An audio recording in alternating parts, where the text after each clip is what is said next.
Hello, I'm Richard Burton from the Richard Burton Art Centre here at Bempton on the Yorkshire coast, and today I've got a question for you. Do you like to paint seascapes, trying to capture the mood and atmosphere? Well, today's the day, because today we're going to go to Farney Bay. We're going to capture a lovely seascape that's got a sort of afternoon light in December with that sort of low light, but it's got that reflections in the water, and I'll show you how to capture that reflections in the water, how to capture that feeling of depth, all in relatively straightforward steps that you can follow. So let's get down to the painting. And before we start, let me not forget, we've got our 5 steps to watercolour, which is our free guide that we've been working on for a long time now. And there's over 2,500 of people who are subscribed to this. This is if you're new to watercolour or you're coming back to watercolour, it's ideal for you because it's free in the link below. All you do is click, and what you'll get is some really helpful tips and starter points just to get you into watercolour. And alongside this, also in the newsletter, will be details about our new online course, which is going to be really exciting, and it will take you through all the steps that I do to produce these watercolours, covering the basics and covering the techniques that are essential to take you through. Okay, so today we're on Filey Beach, which is looking towards Flamborough and Filey itself. It's on the Yorkshire coast. It's a wonderful area, wonderful beach, miles of sand. You get those wonderful silvery seas, the big skies. It's a late afternoon in December, so you've got the big shadows, and you've got that really wonderful feeling of softness, gentle as the waves coming to the shore.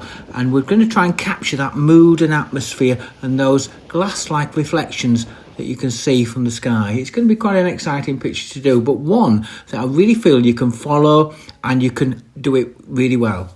Now to the painting. What we're going to do is start with the sketch. Obviously, I do enjoy the coastal scenes and I do enjoy seascapes particularly, and it's that combination of the big sky and the reflections and that water. It's just magical, truly is. And so what we'll start with by drawing in the horizon line. Obviously, we want to try and capture this big feeling of the sky, these sort of high level clouds that are just catching that late afternoon light. And so we want a horizon that is under midway, so it wants to be a bigger sky than the actual land area, and we'll put that in and carefully ensure that we've got that feeling of recession as we go into the picture. So the land wants to be bigger on the left and drops down to the town and the headland in the distance, and I'm going to put that in. And then I'm also going to put in a suggestion of the layers of the water, because we've got the sea with the breaking with the waves, and then we've got those gentle ripples of water coming ashore, and they're in sort of small waves that are just cascading through up towards the dry beach.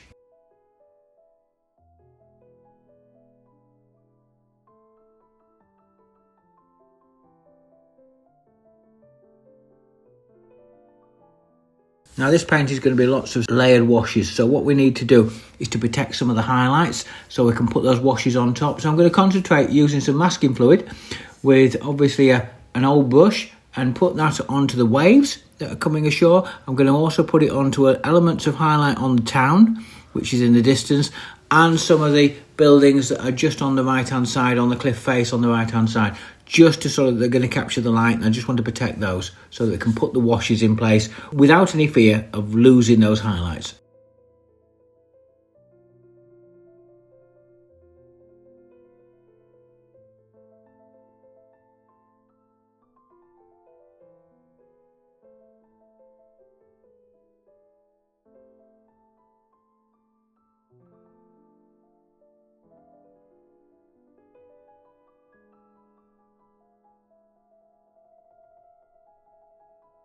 So now we'll get down to the materials. I'm going to use the brushes. I've got 6 brushes I'm going to use. I've got 3 squirrels, which are a medium and large and small, 1 number 12 large round brush, and a couple of small size 4 brushes. Okay, so now let's get down to the colour story. And what I can see, I'm going to do a series of layers, washes for the sky. And we're going to start with some cobalt blue, which I'm going to lay out there. And then I'm going to add some Prussian blue to that.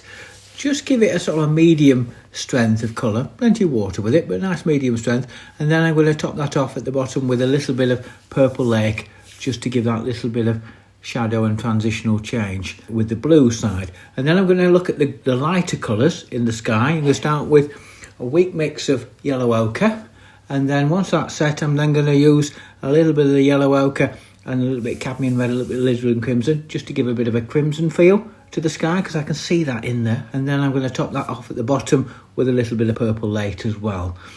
And then after that, I'm then looking at a third section, which is going to be the greys, the shadows.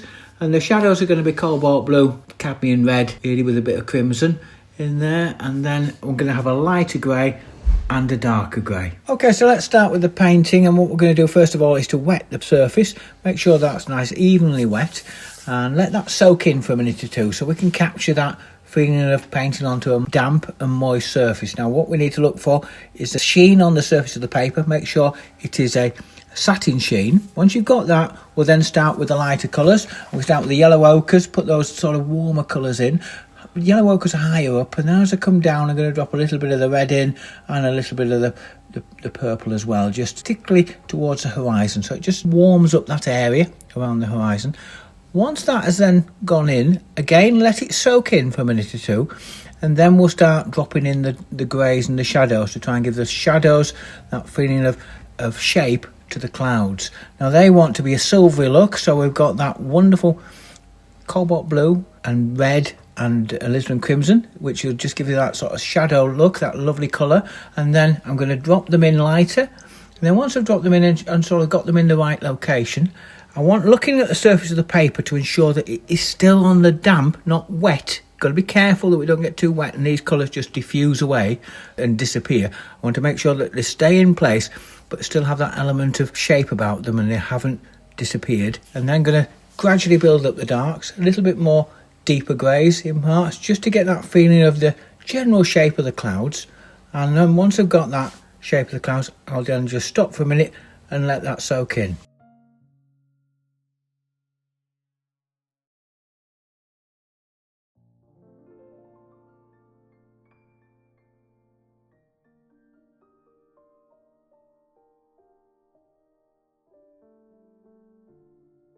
Okay, so now after leaving that to soak for a minute or two, we're now going to add in the blues. And we'll start at the top with that cobalt blue, and it's going to go into the top of the sky. So drop that in carefully to try and pick out that shape of the clouds as we go. And then as I drop through the painting, I'm going to transition to a bit more of a Prussian blue and cobalt blue mix, so we get that colour change, which you do in the sky. You'll see that colour change as it moves towards the horizon. Again, I'm carefully dropping it in a way to pick out the general shape of those clouds. Now, if you look to the right of the paper, you'll see an area that is glistening. We have a light there, and we put that purposely so that you can see the moisture level of the paper. It's a good indicator to give that feel for that moisture, because for me, the key element is to get the moisture level right when you add the colours. Now, as we come through this painting, we're now sort of moving in to add a few more shadows into the clouds, just to bring a bit more definition to those. All the time I need to just be conscious of the amount of moisture in the paper. It doesn't want to be too wet, it just wants to be on that damp stage, so I can just build up these colours. I can put these sort of smaller marks of shadow in place, and I want them to hold the shape. It's just a case of now just building those up, giving that sort of final 3D effect of the clouds, which is the magical part that really makes the sky come to life.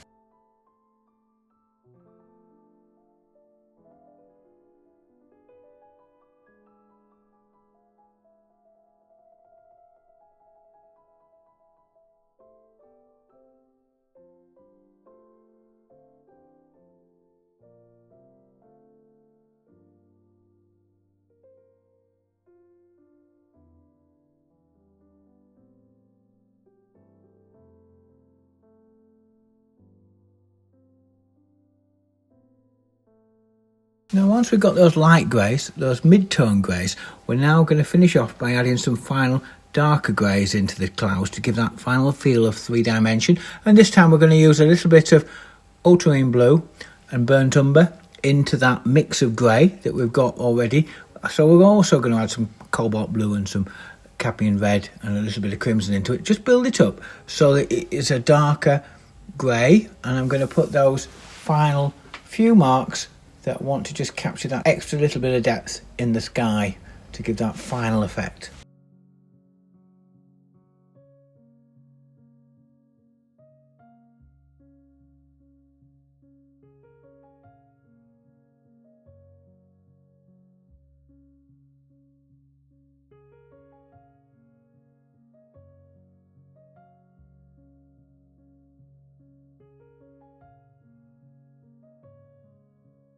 Final touch now is just to sort of put some cloud on the horizon, and I'm going to add a little bit of Prussian blue into the greys that we've got, and then just put a quick few brush strokes and just capture those distant clouds, which will just complete the picture. Once I've done that, final touches might be just to look into the sky again and just add a few darks here and there, just that might need a little bit of extra emphasis, and that can be carefully done just with the brush, just touching them in. Obviously make sure it's still damp, don't want it to be dry, and obviously I don't want it to be too wet either, otherwise it'll just disappear. But those final touches will hopefully give us the sky that we're after, which is that high level clouds that will provide the basis for us to now move into the reflective sea and beach.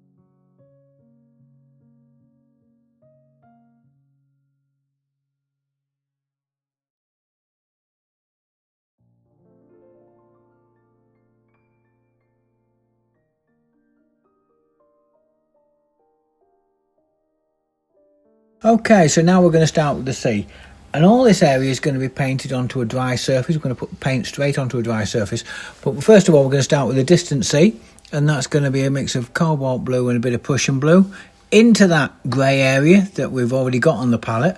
And they're going to start with a smaller brush, and they're just going to put some clear decisive brush strokes working from right to left, fill that area nice and clearly, and then bring it down to the masking paint that I put on place for the waves.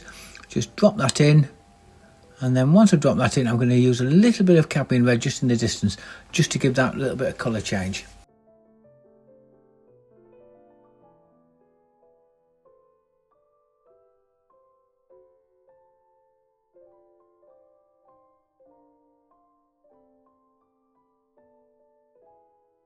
Okay, so now we're going to move to our next layer of water, which is just under the wave, and that's going to be quite a glassy look because it's going to catch a lot of reflection. So I'm going to utilise cobalt blue as an initial wash, put that in, making sure that it goes in a pale at first, and then I'm going to make it stronger as it comes forward to make sure I've got some sort of real sort of sense of blue a little bit further forward, but they're going to diffuse between the two. And I'm painting it onto a dry surface so I can control the amount of water that I put on, so it gives that feeling of transition between the colours. And also as it moves away, this area of water, I'm going to make sure that that has a bit more of a purple and a cad red look about it. Not cad red in itself, but just a purple change, and I'm going to add a little bit of cadmium red into that mix, so you get that again, that transition as it moves away. So we're going to end up with that reflective look with a cobalt in the foreground, which will change through to a purple in the distance.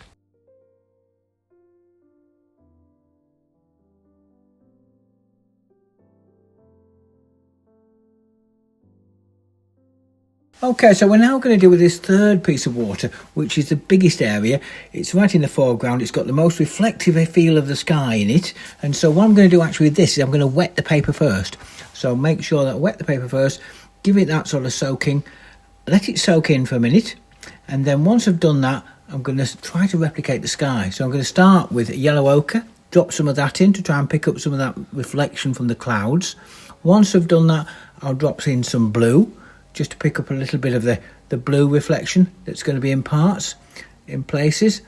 Just drop that in, and then once I've done that, the next bit is to let that soak in, obviously for a few minutes. Just let it soak in and settle, so I've got that feeling of diffusion, but it's trying to replicate that higher sky.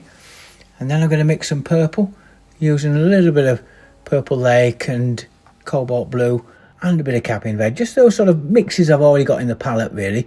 And then just drop some lines into the foreground just to give a feeling of shadows in the sand, but also further ripples in the water. So you're really picking up that magic of the moving water. Very shallow, but it's just magical moving water. It'll look really effective when later on, when we put some dark stones in place, but it really will. But you need to ensure that you do this on a moist or damp surface, so you can put these marks in, but they just diffuse.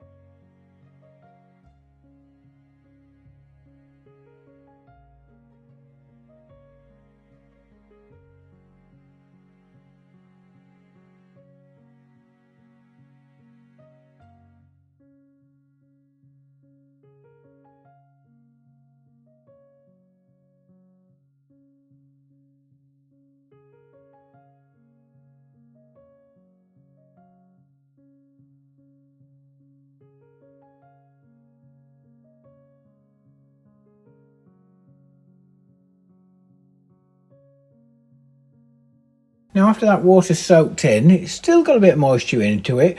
I'm now going to move to the beach and do the dry beach to start off with, which is going to be yellow ochre with a little bit of alizarin crimson. Drop that in with a nice decisive brush stroke. Give it lighter to start off with, more on the yellow side to start off with, to be fair.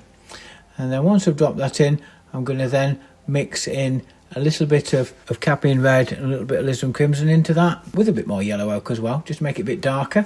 And drop that in on the edges and let it cascade into the moist area where the water is, and just build that up and repeat with the lower bit of sand as well. And once again, just let it run into that moist area that we had earlier, and add a little bit of purple as the two join. And now what I'm going to do is I'm just going to mix up some pale purple and just soften the edges between the water and the beach. Then when that soaks in, I'm just going to strengthen and darken the beach edge just as it sort of hits the water with a little bit of cobalt blue and purple lake into that beach colour.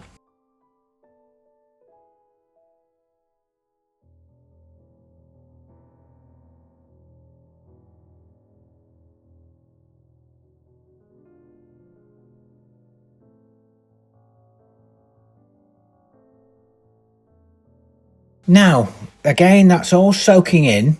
While that's soaking in, I'm going to mix some really strong colour, which is going to be much stronger dark, ultramarine blue, burnt sienna, and using a small brush, I'm going to just splatter a little bit of that into the shallow water, and then I'm also going to put some little drops of that around and about, just to replicate some of these stones that are just showing the head above the water, and they will just be the start of that, getting some of the stronger contrast in place. I'm just scattering them about and trying to pick up that feeling of the texture on the beach. Okay, so once those sort of stone areas have settled in, I'm now going to get some more purple lake into the beach area and pick up that purple grey, and they're going to put some lines to replicate the sort of shadows in the water just into that middle area. Just drop those brush strokes in, and then once I've dropped them in, I'm going to soften them with some water, so you just get a hard edge and a soft edge. So just carefully put in those horizontal marks, and it'll just give you a feeling of the water just coming ashore.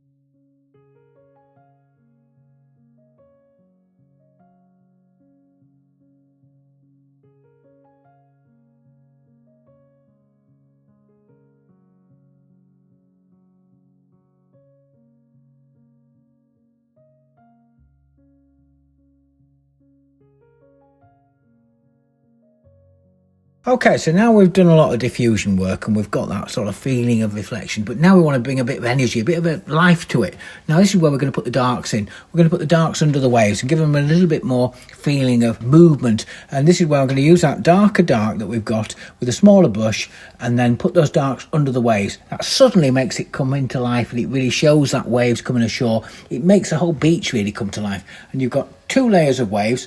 You've also got those stones in the foreground, and I'm also going to splatter a bit of this into the foreground as well to give a few more stones that are in the beach as well, just to sort of pick up that feeling of presence and that little very fine wave that's just coming ashore as well. I'm going to put some shadow just at the edge of those as well. And this all helps to bring that three-dimensional feel to this picture, and it makes it come to life. Also going to use some of the dark sand as well and revisit that with a little bit more purple and just make that a little bit denser on the left-hand side as well.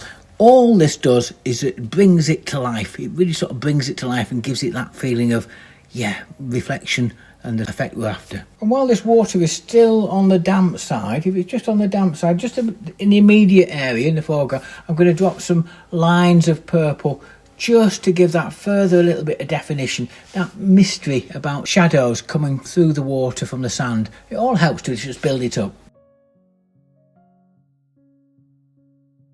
Now we've let it dry, and what we're going to do now, we're going to really give some strength to the darks for the stones, and now we're going to just put those in with a small brush using ultramarine and burnt sienna. I'm going to carefully put those in. I'm also going to splatter a little bit of this onto the surface again and build it up, and I'm also going to drop this into the darker beacher area as well and build up that sort of feeling of stones or undulations in the sand, little bits of texture, and that'll just make it come to life in another dimension.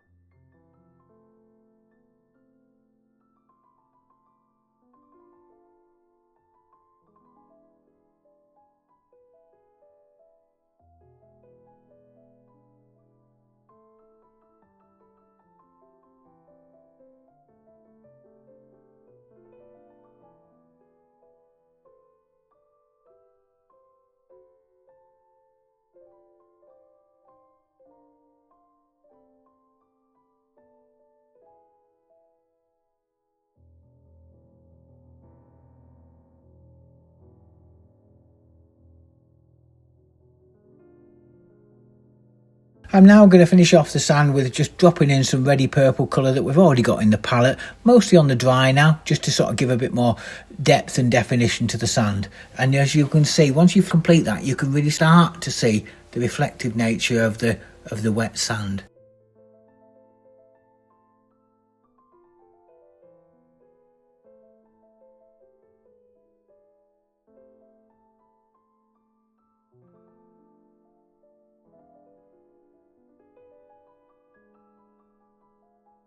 And then I'm going to move over to the right and put the same dark into some of the shadows in the sea, just to pick up a bit more definition, and it all helps to bring it to life.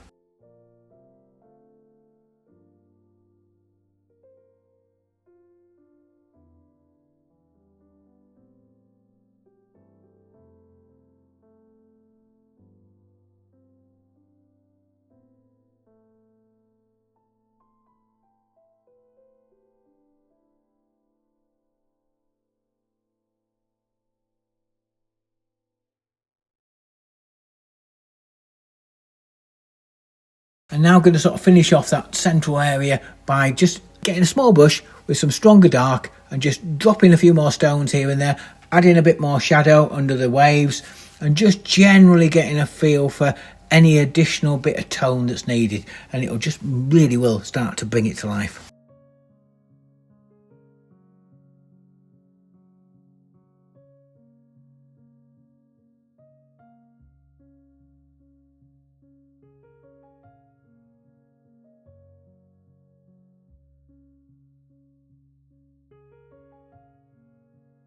Okay, so now we make sure we get it dry, and then what we'll do is we'll take the masking off and reveal the waves.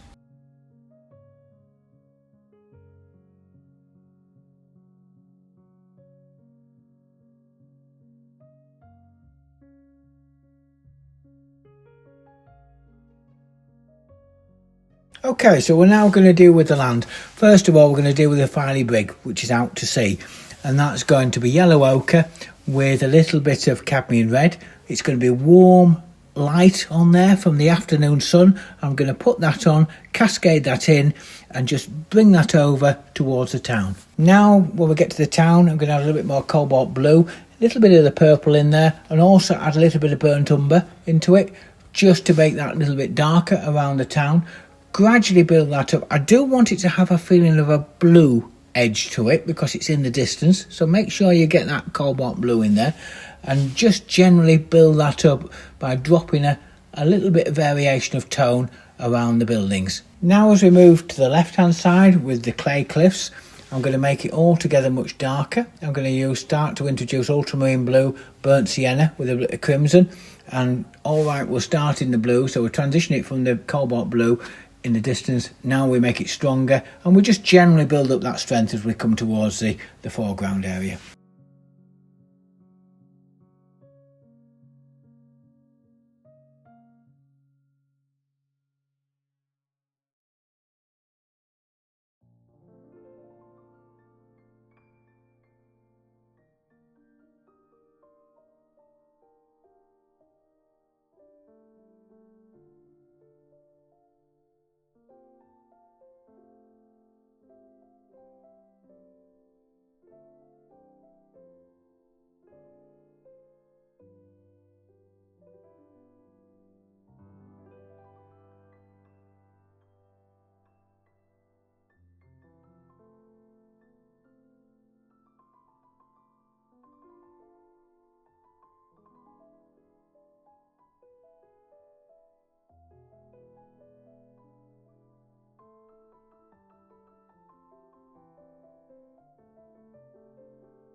Even at this stage, just by using that range of colours for that whole length of headland, you can get that sense of depth and distance.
Once you've got the initial washes in, I'm then going to revisit the headland with some depth and detail, just to, well, depth of colour really, just to give that little bit of sense of detail for some of the houses and some of the undulations on the headland, and cascade that through into the distance using the different colours for the different areas, and that will just give that little bit extra sparkle and definition.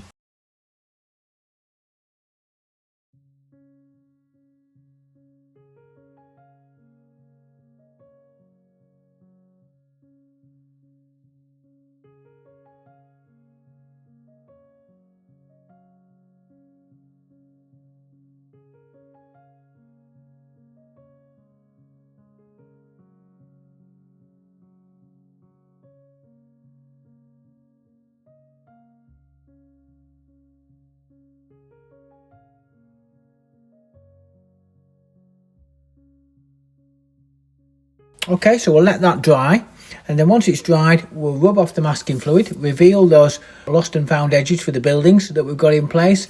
And once I've got those buildings, what we'll do is we'll use a bit of cobalt blue to drop in a bit of shadow here and there onto them, just give a colour change so it just alters their feel. The ones in the distant town, I am going to give a little bit of an overlay of cobalt. It'll just make them sit in the distance, and it will just make them feel as though they're in that distant light. And then the ones on the left hand side, I'm just going to put a little bit of shadow in amongst those as well, so you get that colour change. It'll just all together bring them to life.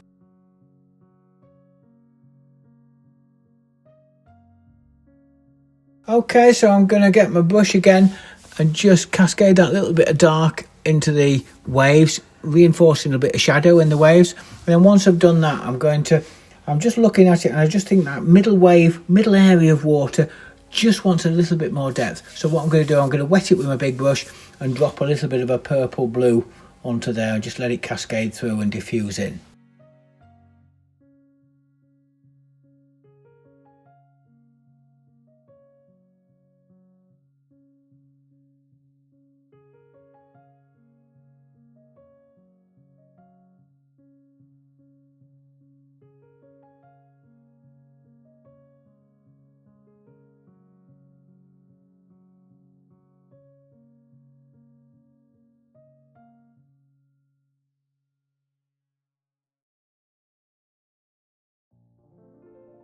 I'm at this sort of stage where now I'm just stand back, have an overall look at the picture and just add in a little bit more depth and suggestions of detail here and there.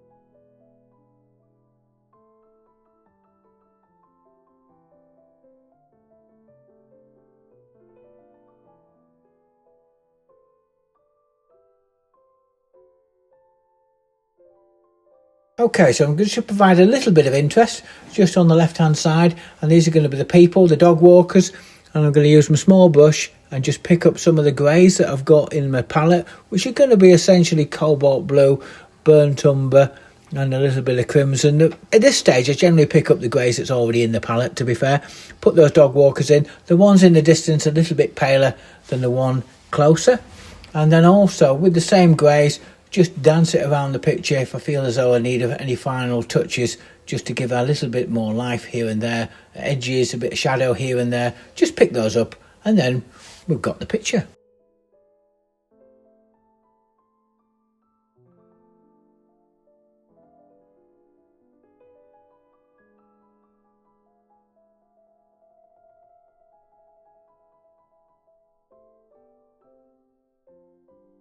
Now it comes to looking at it again, and I can just see I've had a little bit of a cauliflower just above the horizon in the sky, and that's just sort of where I've got an extra tide mark that I didn't want. So we can quickly fix that. All I need to do is let it dry, then add some clear water into the area, bigger than the area that's affected, and then just brush it out and it will disappear.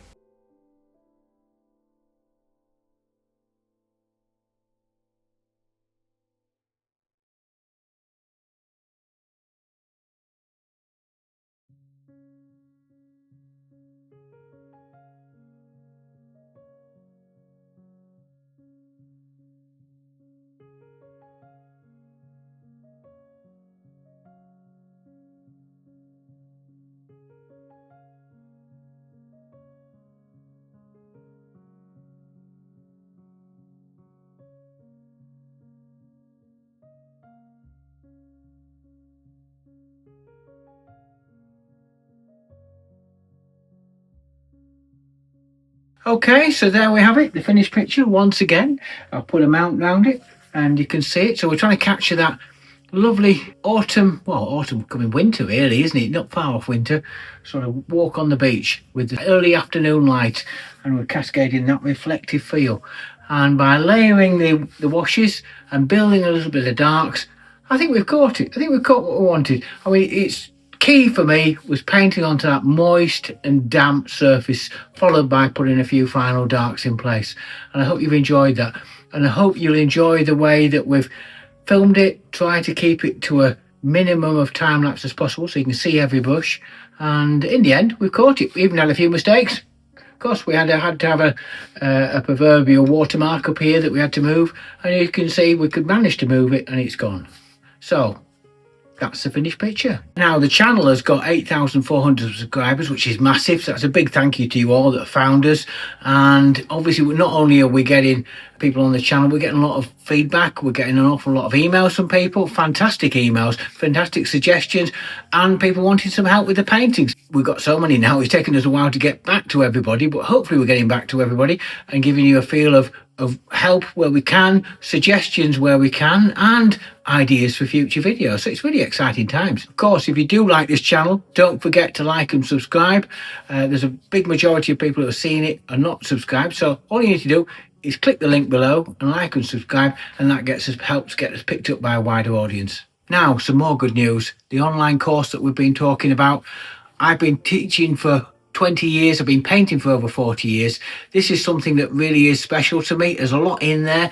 We're just putting some final improvements to the website so it can make it the whole experience much easier for you and really rewarding. So that's just going to take a little bit longer, but nonetheless, we're hoping to be launching that later this week. In the meantime, enjoy and keep painting.